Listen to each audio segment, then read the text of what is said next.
My name is Pádraic Keane. I'm 26 years of age. I'm from Mary in County Galway, near Oranmore. I've been playing the Uilleann Pipes since I was about 8.5, and I learnt primarily from my father, Tommy, who's also an Uilleann Piper, and my grandfather on my mother's side was an Uilleann Piper, Tommy McCarthy. I got a practice set of pipes when I was young, and my father started me off, and I remember my grandfather was there at the time as well. And since then I've went to different summer schools and workshops and listened a lot to recordings, mainly older recordings, and just learnt mainly by ear, which is common in Irish music. In 2011 I got an award which kind of gave me a lot of opportunities, and I've travelled a lot since then, teaching and playing with various people and groups. I suppose with the Uilleann Pipes, because they're probably a solo instrument, more so than other instruments, you get nice gigs out of them and you get to play in nice places.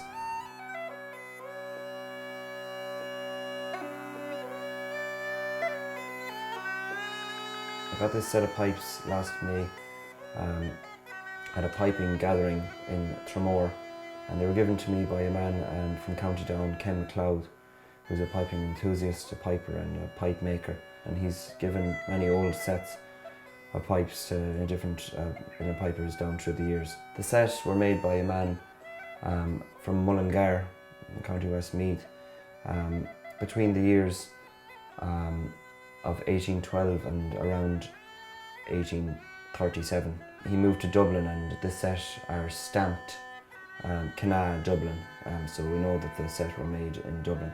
He made this set in Essex Quay, number 1 Essex Quay in Dublin, and we know that from an advertisement published in a newspaper stating that that was his residency where he made his pipes. There's only a handful of Timothy Kenna sets in existence today. Some of them are in private ownership and some of them are in museums. That advertisement which I mentioned states that he, having by great application and study brought to a degree of perfection unknown in Ireland, being equal if not superior in tone to the best London pianos. Timothy Kenna was a very private man. He didn't share a lot of his knowledge on making the instrument, and this was the same with a lot of the pipe makers at the time, and they didn't pass on their knowledge to future generations. The set were bought by a man, John O'Donnell, from County Wicklow in 1922. He bought them in a pawn shop for £5, and he learnt of a well-known piping family, the Rowsums. Willie Rowsum was the man who he learnt of, and Willie Rowsum did some work on the pipes at some stage. John O'Donnell then gave the pipes to a nephew of his, Johnny Burke, who was a piper and pipe maker, and when Johnny passed away they were given back to John's son, Mr. Pádraic, or Peino O'Donnell, he was known as. When John O'Donnell had this set in the 1930s, he would have loaned them out to two famous travelling pipers, Johnny Doran and Felix Doran, and they were brothers. They'd take them for a few months, and then they'd come back a few months later and return the set. And they'd give John O'Donnell a set in replacement while they were gone. So it's likely that this set could have been played all over Ireland, as Johnny and Felix were fantastic pipers and would have played at all sorts of events, at fairs and markets, different concerts, a lot of outdoor events. But it's likely that a set like this, which are a quieter tone set, that they probably weren't used to play outdoors. Johnny would have played a higher pitch set, which would have attracted crowds. Maybe he just played this for his own enjoyment in his caravan. So a standard set of pipes is usually pitched in a concert pitch, which is a D. So if you go into a session in a pub, usually the pitch is in D. Now at the time when these were made, the common pitch for pipes were usually a bit lower in B or C. So this is actually a C set. You can never really replicate the exact set with the exact same measurements. And there's all little factors that play in, so you really have to be a knowledgeable and accomplished pipe maker to know how to adjust these little things. So there are factors that come into play, and the use of the different wood and everything. When it all combines, you really need to know the instrument. So there are 5 stamps on the set, and you can see one here on the main stock. Kenna, Dublin, a little shamrock above. And again, we know that when he was in Dublin, it was after that advertisement in 1812. So we know they're obviously made in Dublin. On the 2 regulators, there's a stamp, one here and one here. And then again down on the drones, one here, top, and another one here.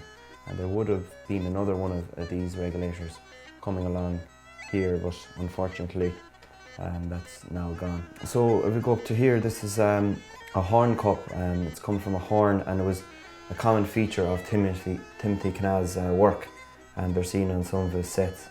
It was heated, and then it was able to be worked and shaped into this lovely, beautiful design. It's really in a great condition. It's very intact. The keys, about half of them are original. The ones that are original are beautifully made and great craftsmanship, and the other ones are also of that time, but they're not original. They would have been replaced. This little piece that looks a bit out of place is not made from Timothy Kenna. It was made from by a maker, Maurice Keane, in Dublin as well, and that man actually took over Timothy Kenna's workshop, and we know from the features on it that it was made by this man. The man who refurbished these, and who's I'm very grateful for doing a lot of work, is Bill Henneman, who lives in Dublin, and he is 90% sure that the wood on it is a fruit wood and plum, so plum wood, and it would have been stained then. Also we have elephant ivory. You can see all these coloured bits here, some of these parts here. There's elephant ivory. The chanter was actually broken in half from a concrete block which fell on it. The person who repaired it did a brilliant job, and it's hardly noticeable at all anymore. Do you feel privileged to have gotten the chance to revive these pipes and get to play them? Yes, definitely, because there are many sets that are just lying in museums in Ireland and England and in America, and it's a shame to just see brilliant sets like that not being played. And the man who gave them to me, Ken MacLeod, that's what he wants to see. Somebody young playing them and playing them out at different events. So I'm going to try and use any opportunity I can to play them out. A set of this age isn't heard too often, and it often draws attention when you tell somebody that it's from that time, from the early 1800s, and to hear how I think how it sounds now is very close to how it sounded 200 years ago. So to be able to hear that and bring that back to life, I'm keen on learning a lot of music from different publications from that time of music. So playing music from that era. The next tune I'll play now is called Mill Millo, and it comes from a collection from around the time these were made. It's O'Farrell's collection music, 1804 it was published, seen here.